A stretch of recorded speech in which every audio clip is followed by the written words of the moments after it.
Un nuevo capítulo del conflicto de los siglos nos espera. Sigamos con el estudio. Bienvenidos.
Capítulo 27. Una obra de reforma.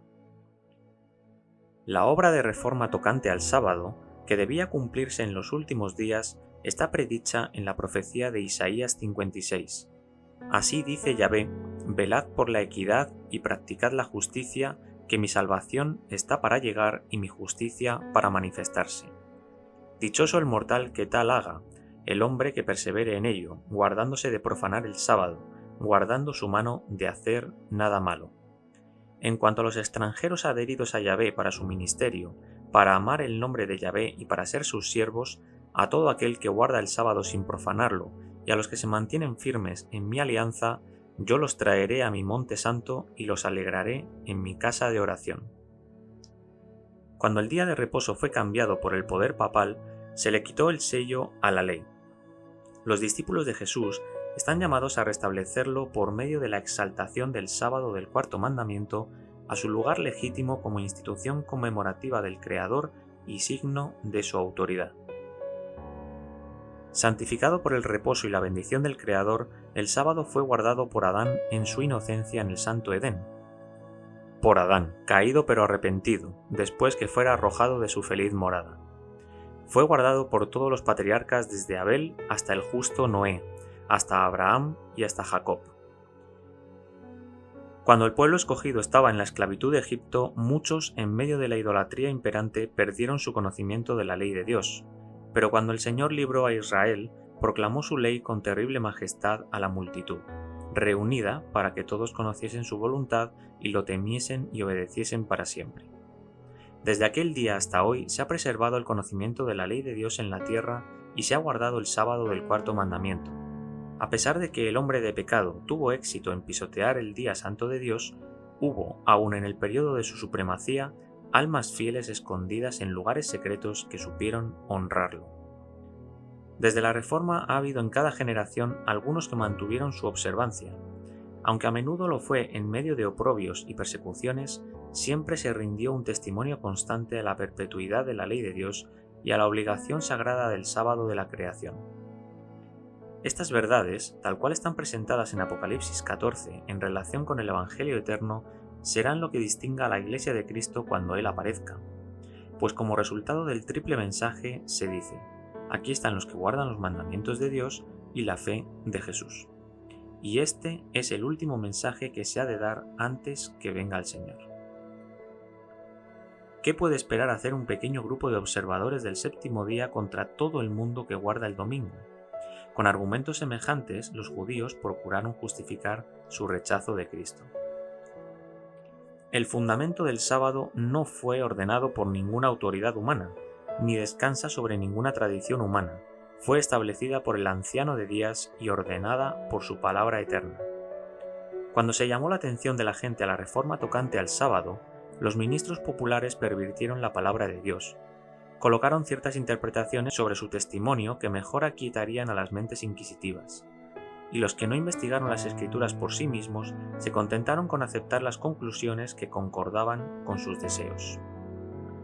A falta de testimonio bíblico favorable, muchos, al olvidar que el mismo razonamiento había sido empleado contra Cristo y sus apóstoles, arguían con persistencia incansable: ¿por qué nuestros prohombres no entienden esta cuestión del sábado? Pocos creen como ustedes. Es imposible que ustedes tengan razón y que todos los sabios del mundo estén equivocados. Para refutar semejantes argumentos, bastaba con citar las enseñanzas de las Escrituras y la historia de los tratos del Señor con su pueblo en todas las edades. Dios obra por medio de quienes oyen y obedecen su voz, de quienes en caso de ser necesario dirán verdades amargas, de quienes no temen censurar los pecados comunes. En vista de esto, la Biblia enseña a las claras que se va acercando el tiempo en que las leyes del Estado estarán en tal contradicción con la ley de Dios que todo el que desee obedecer todos los preceptos divinos tendrá que arrostrar censuras y castigos como un malhechor. En vista de esto, ¿cuál es el deber del mensajero de la verdad? ¿Llegará a la conclusión de que no se debe predicar la verdad, puesto que a menudo su único efecto es empujar a los hombres a evadir o resistir sus exigencias? No. Que el testimonio de la palabra de Dios despierte oposición no le da motivo para callarlo, como no se lo dio a los reformadores anteriores. En la medida de sus oportunidades, pesa sobre todo aquel que recibió la verdad la misma solemne y terrible responsabilidad que pesara sobre el profeta de Israel, a quien el Señor dijera: Hijo de hombre, te he puesto por atalaya a la casa de Israel, y oirás la palabra de mi boca, y los amonestarás de mi parte. Cuando yo dijere al impío: Impío, de cierto morirás, si tú no hablares para que se guarde el impío de su camino, el impío morirá por su pecado, pero su sangre yo la demandaré de tu mano. Y si tú avisares al impío de su camino para que se aparte de él, y él no se apartare de su camino, él morirá por su pecado, pero tú libraste tu vida. El gran obstáculo que se opone tanto a la aceptación como a la proclamación de la verdad es el hecho de que ella involucra inconvenientes y oprobio. Este es el único argumento contra la verdad que sus defensores nunca han podido refutar, pero esto no disuade a los verdaderos seguidores de Cristo. Ellos no esperan hasta que la verdad se haga popular. Estando convencidos de su deber, aceptan resueltamente la cruz, confiados con el apóstol Pablo en que la leve tribulación del momento les produce un cada vez más excelente y eterno peso de gloria, y como antaño Moisés, teniendo por mayores riquezas el vituperio de Cristo que los tesoros de los egipcios. Cualquiera que sea su profesión de fe, solo los que son esclavos del mundo en sus corazones obran por política más bien que por principio en asuntos religiosos. Debemos escoger lo justo porque es justo y dejar a Dios las consecuencias. El mundo debe sus grandes reformas a los hombres de principios, fe y arrojo. Esos son los hombres capaces de llevar adelante la obra de reforma para nuestra época.